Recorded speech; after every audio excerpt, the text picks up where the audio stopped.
C'est dommage parce que il a attendu sa chance tellement longtemps, puis il est arrivé dans le pire contexte possible. Puis on l'a même pas choisi au départ. Ouais. Il a même pas, ça n'a même pas été l'élu de quelqu'un. Il était là par défaut. Pascal Vincent, c'est un excellent entraîneur. C'est un entraîneur de carrière. C'est un gars qui a été entraîneur de l'année dans la Ligue américaine déjà, qui a pas profité de la filière du Canadien pour faire ses premiers pas dans la Ligue nationale. Là, il a été recruté quand il était entraîneur junior majeur. Il a été remarqué par les Jets de Winnipeg. Puis on l'a amené dans la Ligue nationale comme adjoint. Puis lui, c'est un entraîneur en chef. Dans l'âme, à un moment donné, il a dit... il a travaillé avec Paul Maurice, notamment. C'était Jacques Noël qui était là avant? Claude Noël. Ouais. Il a travaillé avec ces deux entraîneurs-chefs-là. Il est retourné dans la Ligue américaine. Il a été très bon. Les Blue Jackets de Columbus l'ont remarqué. Ils l'ont amené à Columbus comme entraîneur associé, pas comme adjoint, comme entraîneur associé. Là. Fait que c'est un peu comme le poste que Kirk Muller occupait à Montréal.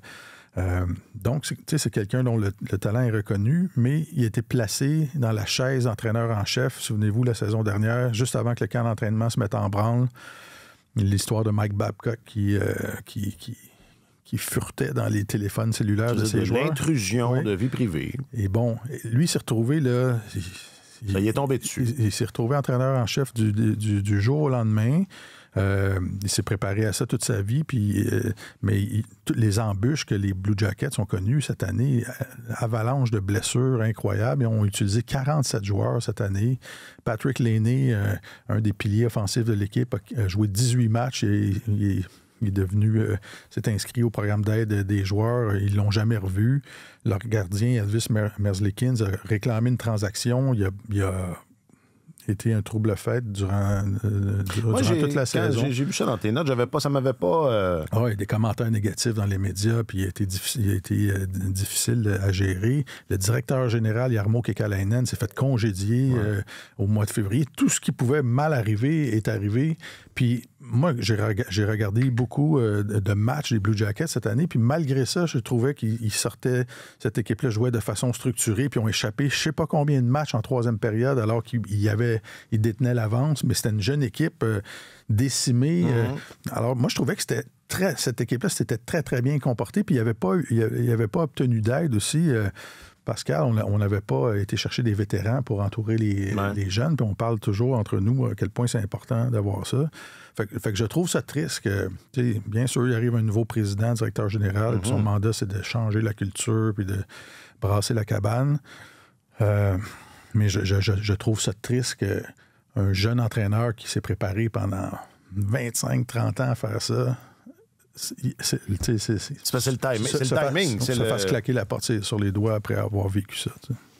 Oui, c'est vraiment ingrat. C'est épouvantable. Je ris, là, mais je trouve pas ça drôle. C'est dommage parce que il a attendu sa chance tellement longtemps, puis il est arrivé dans le pire contexte possible. Puis on l'a même pas choisi au départ. Il a même pas, ça n'a même pas été l'élu de quelqu'un. Là, il était là par défaut parce qu'on envoyait un autre, puis c'était un fiasco, puis c'était un scandale, puis on pouvait pas laisser ça de même. Puis là, on était pris pour trouver une solution rapidement. Il est arrivé un peu comme un cheveu sur la soupe. C'est dommage parce qu'il ne méritait pas ça, je pense. Il a bûché fort pour en arriver là. Il était probablement prêt, mais on n'a pas eu l'occasion de voir ce qu'il est en mesure de faire dans la Ligue nationale. Alors, j'espère juste que ça ne fera pas une tâche à son dossier parce que, tu sais, Dominique Ducharme, c'est pas le même contexte. Puis bon, il s'est rendu en finale de la Coupe Stanley, mais l'année suivante, sa première vraie année à la tête d'une équipe, tout ce qui pouvait mal aller, c'est vrai que c'est mal passé. C'était un parallèle intéressant. Il gérait des ruines. Exactement. Là, ça tombait en ruine, puis ceux qui étaient supposés de tenir les tours, mais ils ont fait comme « Oh, on peut plus tenir les tours! » Puis on est parti. Je parle de Carey Price puis chez Weber. C'était pas une très, très bonne comparaison, mais vous avez compris. Et tout s'est mal passé. Ça a vraiment été... un effet boule de neige là, qui a entraîné tout le monde vers le fond. Puis après ça, il y a eu des conflits de personnalité entre lui, des joueurs, tout ça. Mais je suis pas sûr qu'on a eu un bon aperçu de ce qu'il pouvait faire comme entraîneur-chef non plus, Dominique Ducharme. Puis c'est dommage parce que dans ces deux cas-là, ils ont été victimes des circonstances beaucoup. Beaucoup. Et après, ça teinte... dans le cas de... C'est ça. Ça teinte l'opinion que les gens ont de toi. dans ce petit milieu-là, tu sais, fermé. Bon, Dominique Ducharme s'est retrouvé du boulot comme adjoint à Vegas. Mais quand ces nouveaux patrons sont arrivés à Montréal, quand Kent Hughes est arrivé, puis... ils l'ont sorti, ça n'a pas été long. Il lui adressait même pas la parole. Si je peux faire une parenthèse là-dessus, c'est peut-être... Parce que quand il y a un nouveau patron qui arrive, c'est toujours... ça accélère toujours le départ de l'entraîneur. Toujours, là. C'est rare. Trey Living, l'année dernière, a donné une prolongation de contrat à Sheldon Keefe. Ça, j'étais vraiment surpris, honnêtement. Et puis, ça aura pris 1 an pour qu'il le congédie finalement. Ben, en tout cas. Donc, j'allais dire, c'est peut-être mieux... Il n'y avait pas Brian Burke qui avait gardé à Calgary. Ça arrive là, à l'occasion, mais c'est tout à fait normal. Moi, si j'arrivais, j'étais le nouveau patron de quoi que ce soit, dans des postes clés, n'importe qui, c'est normal de vouloir le mandat, choisir, puis... Le mandat est pas mal convenu quand tu passes ton entrevue, puis qu'on...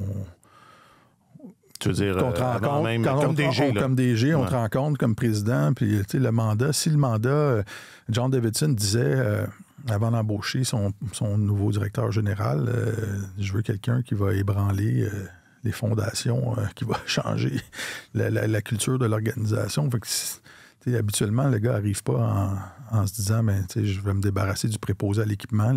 C'est un problème. C'est un grand chantier. Le gars part avec les gros morceaux, mais c'est ça. C'est extrêmement dommage. C'est un monde qui est extrêmement ingrat, extrêmement cruel, je trouve. En espérant qu'il y ait l'occasion de se replacer, mais ça se peut qu'il y ait à repasser par une case, à reculer d'une case pour prendre son élan, peut-être là, comme Dom Ducharme le fait en ce moment à Vegas. Ça, c'était pas Bob Hartley qui avait été maintenu en place à Calgary? Ça se peut, oui. C'est possible. Il avait bien fait. Mais je pense juste 1 an. Oui, après ça. Après, il a fait 1 année, les Flames oui, c'est ça. Il avait fait 1 année de plus, les Flames avaient surpris tout le monde. Fait que là, il pouvait pas le... De mémoire, il a gagné le Jack Adams. Ouais. Ça, c'est il n'y a pas si longtemps. C'est le 14-15 dans ces eaux-là. C'est difficile de congédier un entraîneur qui vient de gagner le Jack Adams. Quoique, ça s'est déjà vu. Et le début de la saison suivante, mauvais départ, quelques séquences de défaites, merci, bonsoir. Donc, on voit ça des fois. On a un entraîneur qui reste en poste 1 an-ish. Mais comme tu dis, Alex, c'est rare que ça se prolonge. Et j'allais dire, tant qu'à ça, c'est comme... tire d'un coup sec sur le plaster qu'on en finisse. Comme ils viennent de faire, puis ça donne la chance à Vincent de se replacer, mais en même temps, ça aurait été le fun s'il l'avait fait encore un petit peu avant, parce que là, il y a plein de postes qui ont été comblés. Puis tu regardes les textes qui racontent le qui rapporte le congédiement de Pascal Vincent, puis on place l'affiche des Blue Jackets, mais le gars, il a hérité d'une équipe qui avait été avant-dernière dans la Ligue nationale la saison précédente, qui est jeune, qui a été blessé à répétition. Ça manque de contexte un peu. C'est ça, à un moment donné, tu peux pas juste juger un entraîneur par sa fiche. C'était bien 2014-2015, le Jack Adams de Bob. Les gars, vous êtes bons. De Robert Hartley. Puis, en ce qui a trait à Guibou... GB, comme on dit... ça aussi, c'était marqué sur le mur. Ben écoute, je sais pas ce qui... Anglicisme assumé. Je sais pas ce qui l'attend. Guy Boucher, là, pour ceux qui... Oui, Guy Boucher qui a perdu son emploi d'entraîneur adjoint avec les Maple Leafs de Toronto depuis l'arrivée du nouveau patron Craig Berube. Mais je sais pas ce qui l'attend, mais si jamais il faisait un retour dans les médias, c'est probablement pas son souhait. Mais c'est souvent beaucoup de partisans, nous, on appréciait beaucoup ses analyses. Alors, je pense c'est très égoïste, mais si jamais c'était le cas, il y a bien des gens au Québec qui vont profiter de la justesse de son jugement et de ses connaissances. C'est probablement l'analyste le plus fin. Ben oui. C'est le meilleur en matière de hockey. Ouais.